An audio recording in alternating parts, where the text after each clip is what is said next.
Yes, I mean, so you got, yes, exactly. So if I'm operating a band, given band, right? I mean, so that's changing too, by the way, because we're starting to get octave level, we're starting to be able to operate multiple octave bandwidths, right, and do all the things we need to do nowadays. But anyway, today we're limited to some bandwidth, so my assumption is I'm operating in the same bandwidth, but I decide I don't want to operate GSM, I want to operate CDMA, I want to operate LTE. So if I decide I'm going to operate in a totally different band, my amplifiers may not be able to create power down pieces of waveguide in that band, right? And my filters may not be able to isolate it from noise in that bandwidth. So yes, it's a function of today, the limitations of the hardware limit us to fixed bands, but not the modulation format. But what's coming next is, you know, digital filtering and digital equalization systems that can operate across multiple octaves so that my bands can get wider and wider. Now I can operate 700 and 900 and 1900 in the same system. And today, from an engineering standpoint, those things are available. They're not commercialized yet. Is there a regulatory problem? Yeah, well, regulatory is always issue. Typically, GSM, you have regulated bands. So if you're going to go from GSM to CDMA, and you're in a country where they allow those both to operate in the same bandwidth, there are countries like that, then of course it's no problem, right? So then you can just do the software. If it's illegal, yeah, you have to come, right? So, yeah, so there are a lot of, I mean, you know, so we're talking about the technology. There are a host of practical problems behind the technology. Same thing, disaster recovery. I create a cell site anywhere, right? We have things called Auto Explorer terminals that you press the button, they find the satellite. So you embed a base station and a modem in this thing, and you drop it on the ground, you press the button, find the satellite, and 12 seconds later, you've got a cell system. Right? But you're operating illegally. You don't have a license to operate where you are. And we've been involved, like in Katrina, we did some of this, but the problem is always, how do you do this? You either have to have the FCC make some special rules for disaster recovery, or you have to work through people that hold the licenses and have disaster recovery contracts, because I can't, we started with Tommy Katrina, we just did it because people needed it, right? And, you know, asked for forgiveness later, but the bottom line is that there are a host of practical problems around regulation and limitations to the hardware. So is the delay over the satellite, voice call over satellite, is the primary problem? Excuse me? Delay. Yeah, delay is one of the big issues. Okay, so one of the first problems you have in a satellite system, geostationary satellite system, because they're orbiting satellite systems that don't have a problem, is that you have 500 milliseconds of delay. And in fact, me as a person, if I go back 20 years, I said, no way we're going to do telephony over a satellite, because people are not going to want to live with 500 millisecond delay. It's not too bad in business conversation, you know, but when you're talking to your girlfriend, it's kind of rough. Like, was the last night good? Yes. Right? I mean, so in some circumstances, the problem, I'm conveying information like I am now, and then I'm waiting for a response, and I expect your response to be considered, right? Not to be an emotional response. I'll never notice a half a second delay.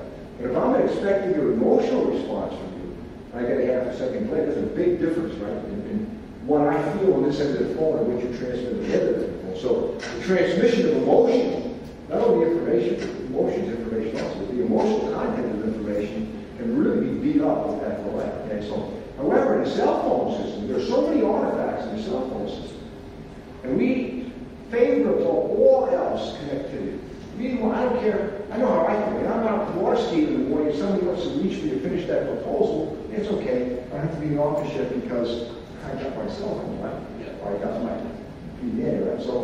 So in this wireless world, the cell phone, I'm now a great believer that we're going to use satellite for this kind of stuff because we'll live with those artifacts. I mean, this thing on Long Island drops out all the time, right? So I'll live with that half second delay. But it is an issue. And the other issue is that there are millions of things that go on in these systems. All these systems were not, none of these systems were designed to go over satellite. So CDMA systems have a problem in that they're adjusting power levels all the time. And you're moving around the system, and the system has to constantly keep your power at the right level so you don't overpower other calls in the network, right? Because you're all sharing the same bandwidth, and divided by code, so the power content is very important, right? Well, if I put a half a second delay there, you're moving around real fast. You don't have to move very fast, right? So we got some RF guys in here. You can only move this far, and I've got a little curling of the way, but all of a sudden I move 4 dB as far as my network is concerned. You're going to have big problems. Again, I went back and said we become good solution guys because we always face the fact that we're doing something different to the system. So we have to worry about it. That delay causes one, perception issues, which are a limitation, which means satellite's not the way you want to go if you don't have to, right? However, if I want to guarantee somebody that I can provide communications anywhere in their country, if I add a little bit of satellite, that's what I'm paying money to the company, if I add a little bit of satellite to what I'm doing, I can guarantee it. And by the way, I guarantee it's going to be about a half a cent a minute. No more than a half a cent a minute to transport voice, because I can solve the general problem with the satellite layer. Right? But it's hard work to converge there. But I know that there are other levels. If I think in terms of, let's say, just a packet network, I can start creating specialized tunnels, for instance. It's not going to be a fiber, it could be a physical tunnel rather than a layer. I can create a specialized tunnel that's more efficient at what I'm trying to do than the main thing. So I've got a general solution, so I can come in and say, yeah, I can solve that problem. That's important. You can solve that problem. Can anybody is able to communicate with you? So yes, I have a lot of guys. I have second delay. I have limitations in the types of protocol I use sometimes. I might not be able to use the same protocol I use over the fiber link because of some of the things I'm doing in air pressure code, some limitations that causes. Yes? Do you do some improvements on the protocols? Because this delay, okay, for voice, you get used to it. Like, I know it from past as well. You have this delay, you get something like some of collisions in talking, and then you get used to it. But if you think about TCP and other protocols, or SOCAS protocol for applications, you have this half-second delay that's giving really problems. Do you try something to improve the protocols without the end-to-end connection? Yes, all the time. So what happens is, well, I think your question was the variation in delay. Yeah, the question is how do you cope with the delay? You can do something with proxy solutions that you don't really streaming. If you're streaming, you can't. Streaming is fine. I think it's. But in other formats, you can adaptive, but you can TCP slow start things to the. So we normally try to stay away with TCP as much as you can, as an acknowledgement for voice communication. Almost everything is UDP and RTP on top of that. Yeah. As far as when you're in a situation where you need TCP, then if we know there's a satellite up in there, then we know something, and we're going to. The main thing is that you can slide in the number of protocols, greater amount of time that you can transmit before there's an acknowledgement. There's certain things you can do because there's a satellite link in there. And the one thing you want to do is that we know a delay. Everything that GSI is going to do, we're going to keep thinking about satellite delay. Yeah. So again, the sliding window, making the window bigger, is the basic way you handle things over TCP.